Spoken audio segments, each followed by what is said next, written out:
Today we'll talk about how can you active key uh, on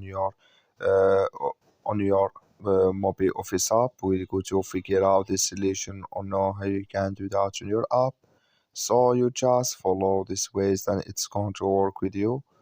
All you have to do in verse, you just go here above this sign, click on it here. So then it's going to take you to your profile. It's going to show for you like this here. Click here on manage account, you just click on it. So sorry, we'll go back. You just click here on activate with key here. So then it's going to take you to this list. Add here activation key, you add it here. Then you click here on activate here. Then automatically it's going to add with you on your MobiOffice app.